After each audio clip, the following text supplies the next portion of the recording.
Moin Moin und von harten Willkommen zur Plattfunk, dem Podcast ob Hoch und ob Plattdeutsch. Moin und herzlich willkommen zu Plattfunk, dem Podcast auf Hoch und auf Plattdeutsch. So, und als wir das in der ersten Folge mal ankündigt habt, du habt wir ja gesagt, dass wir überall über das in so schnacken kann, ob Platt schnacken will, muck wie dort mal eine Kulturfolge. Und anfangen tust in diesem Fall du, das merkt man ja auch leicht daran, dass ich nämlich Hochdeutsch spreche und du dann gleich Plattdeutsch. Und du hast hier einen Film angeguckt und kannst du mal ein bisschen darüber erzählen? Ich glaube, das geht um Leuchtturm. Ja, richtig. Der heißt Der Leuchtturm oder ob Platt der Leuchtturm. Und das beschreibt eigentlich ganz gut, um was das geht. Das geht nämlich um zwei Leute, die Dienst als Leuchtturm Wärter. Ich glaube, Leuchtturmwärter. Leuchtturmwärter heißt das ob Platt auch. Die Dienst als Leuchtturmwärter dort. New England, Anfang von 20. Jahrhundert. Klingt eigentlich ziemlich langweilig, muss ich sagen. Klingt nicht so spannend, findest du? Aber Willem Dafoe und Robert Pattinson spielen mit. Ja. Und also das ist halt so ein Psycho-Horrorfilm tatsächlich. Also die sind ja, das kann ihn sicherlich denken, so als Leuchtturmwärter ist ihn ja relativ allein. Und wenn er ihn denn mit einem anderen allein, ob das eine Insel ist, der ihn vielleicht nicht so gut auf kann oder der auch so ein Beten nicht mehr ganz richtig in Bregen ist, kann das natürlich Licht dazu führen, dass ihn selbst auch nicht mehr so ganz richtig in Bregen ist. Und das ist eigentlich der Inhalt von den Filmen. Psychologische Auseinandersetzungen von zwei Mannslü in unterschiedliche Öller und den noch wahnsinnig war. Ja, atmosphärisch wirklich bannig dicht und einen großartigen Anfang. Ist in Schwarz-Witt filmt.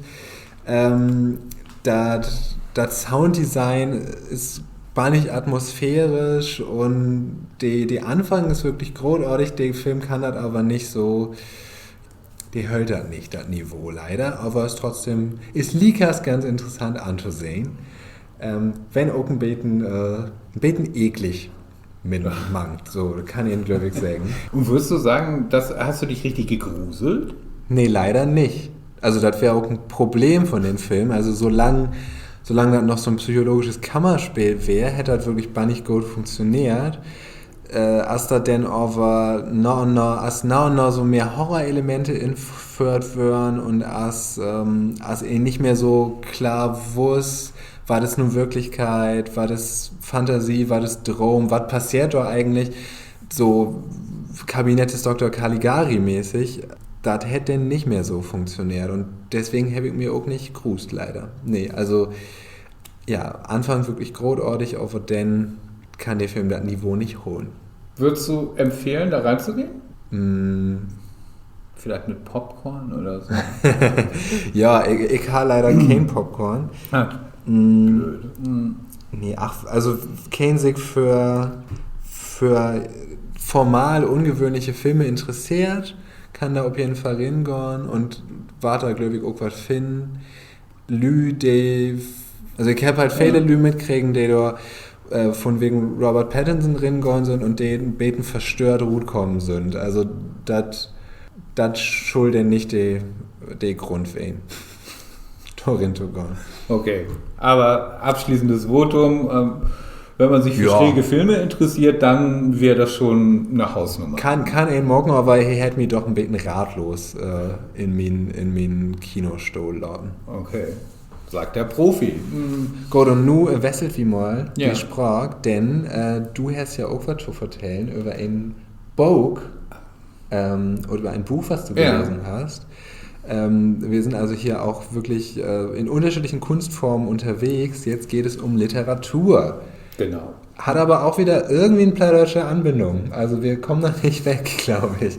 Was ist es denn, was du gelesen hast? Ich habe das Buch Mittagsstunden von Dörte Hansen lest. Also genau genommen hätte das eigentlich Mittagsstunde, dann ist es auf Hochdeutsch geschrieben.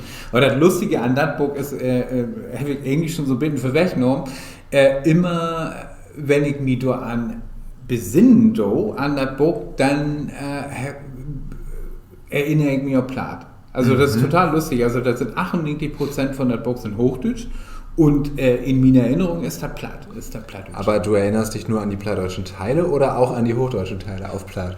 Also ich kann mich doch mehr als an 3% von der Box erinnern. Gut. Also, das funktioniert eigentlich noch ganz gut.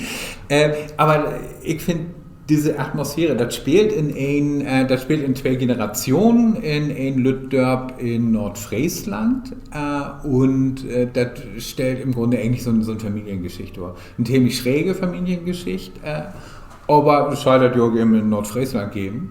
Und Schreiben ist da tatsächlich in hochdeutscher Spruch und das sind immer bloß so Dialogsequenzen, die dann noch plattdeutsch sind. Und also auch nicht alle Dialoge? Nee, auch nicht alle Dialoge. Also bloß die Leute untereinander da, ne? Und was macht das Buch, abgesehen davon, dass es so eine plattdeutsche Atmosphäre hat, was macht es noch lesenswert? Ich glaube, das ist schon hier was Besonderes, denn das spielt im Grunde in irgendeinem Milieu, was die ganz genau kennen. Und manchmal sind die Beschreibungen, Dörte Hansen ist was die beschrieben angeht, kann sie töbern. Das ist unglaublich, wo sie das komponieren kann und wo sie so eine Stimmung entstehen lassen kann. Und manchmal sind da Sequenzen, wie, da denke ich irgendwie, mein Oma steht in Kittelshirt in der Küche und schnackt mit mir. Also das ist so plastisch. Und sie kann im Grunde ein Milieu beschrieben, und 70er, 80er Jahre und dann gibt das so ein Tietschnitt und dann spielt das sozusagen eine Generation jünger, eine jüngere Generation, die dann in Erwachsenenalter ist, also, und das ist in den 2000er Jahren. Und da kann sie so plastisch beschrieben, so genau beschrieben, dass du wirklich glaubst, du stehst da wirklich dumm an, du stehst so zwischen. Ist das dann aber eher was für die Leute, die tatsächlich diese Zeit erlebt haben, oder könnte ich das auch mit Gewinn lesen? Ja, ich glaube schon. Also so, für die ist das wahrscheinlich so ein bisschen ziemlich abfuhren, so, wie das wahrscheinlich wirklich weit weg ist. Das ist das Land von den Buren, von den Lüttendörper, als man sich untereinander noch kennt, als Alto so in einem Dörp lebt, so kann man das eigentlich beschreiben. Und da gibt es ein deren halbbackt, was sie nimmt. Das ist immer für Brot meint, also das heißt Brot, was nicht richtig durchbacken ist, aber man sagt das bei uns auch für Leute, die nicht ganz durch sind. Also so die so ein bisschen verrückt sind. So, ne? Nicht total, aber so ein bisschen wunderlich vielleicht. Verrückt ist schon ein scharfes Wort. Und die heißt Marit Önnergang. Die läuft nämlich mit ihr Klapperlatschen, mit Witte-Klapperlatschen durch Dörp und die vertellt alle, ja, im Grunde in regelmäßiger Abständen, dass die Welt geht bald unter.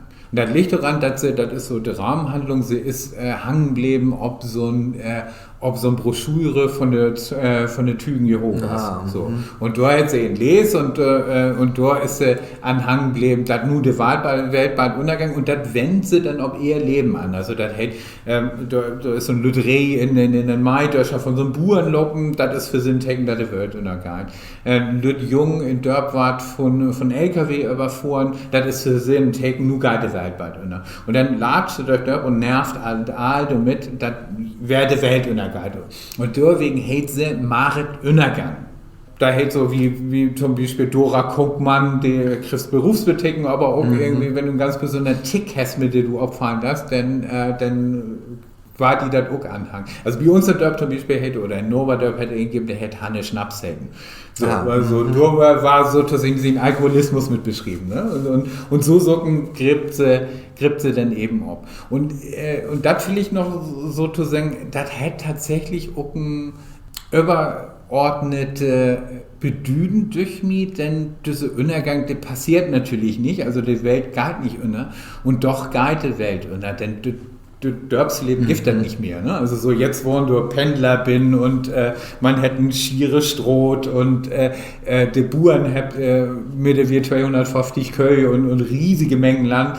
Also und wetten ihr Köhe nicht mehr mit Norm zu ropen und das suche Leben, das Denken in Kreise, als du das nimmt, dass die Buren also in Joreskreise zum Beispiel, als die Buren das eben in frühere Typen gemacht haben, das gibt das wirklich nicht mehr und irgendwie durch das ist der zweite Bedüden von den Titel, nämlich diese Welt ist tatsächlich untergegangen. Also die Welt von Marit ist an Ende wirklich untergegangen, das gibt das eben nicht mehr. Ganz tolle Buch, ich bin total ergriffen und muss immer auch mal wer Rimblädern geklüft, das kann jeder mit Gewinn lesen.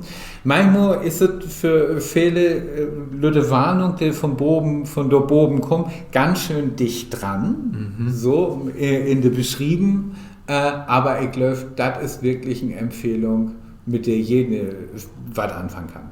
Gut, ich habe mich noch, ganz kurze Frage, ich habe mich noch gefragt, ob das, funktioniert das dann eher über die Beschreibung oder auch über die Handlung, die erzählt wird? Ja, beides. Also auch beschrieben ist, also manchmal waren Lüd dann mit so einem Lüd, hier wird bloß beschrieben.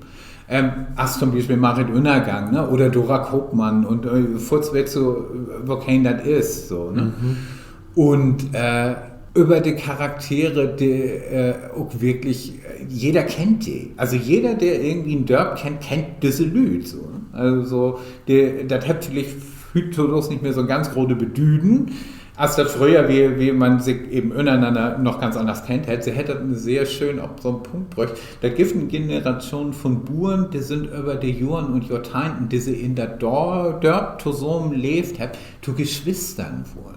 So gut hätte sie kennt und die Eigenorten und Macken, die der anderen hat, das so als so eine Kohorte, der irgendwie so im Öller war, aber auch immer dichter zueinander findet und gemeinsam wassen da oder irgendwie sich auch nicht rücken kann. Ne? Ja. Aber das gehört auch zu dieser Welt, die es nicht mehr gibt. Die gibt es ja nicht mehr. Wir dachten natürlich, das Buhrendorf das nicht mehr gibt und du mit der 2500 Einwohner hast und Durchgangsschrott und Supermarkt dort bin und das ist natürlich das ist nicht mehr da. Und man muss vielleicht auch noch das sagen, das überhaupt nicht romantisiert, sondern der Tratsch und der das überall gegeben hätte und dass man sich auch gegenseitig in so eine Lütte-Community das Leben zu Höllen mucken kann. Ja. Auch das dügert du bin ob, ne? Also sie hat doch keinen romantisierenden Blick, ob das Lütte-Dorf wird untergrund ist und jetzt ist der herrliche Welt vorbei. Das ist bloß ein Teil davon. Vielen Dank für diese, habe ich Plattdeutsch genannt, ne? Ja, vielen Dank für diese, sehr ausführliche und sehr mir uns allen dieses Buch sehr ans Herz legende, Rezension von dieses Buches. Ja, sie hat einen Preis für niederdeutsche Literatur bekommen. Wir schließen klassischerweise mit dem Text eines Autors, der tatsächlich komplett auf Niederdeutsch ist, wobei auch Klaus Groth natürlich hochdeutsche Texte geschrieben hat. So ist ja nicht. Nämlich mit unserem Lieblingsgedicht Hoch oder platt, dröch oder natt, Bär oder Wien, groff oder fien, aber echt Moderzin. Tschüss. Vielen Dank. Tschüss.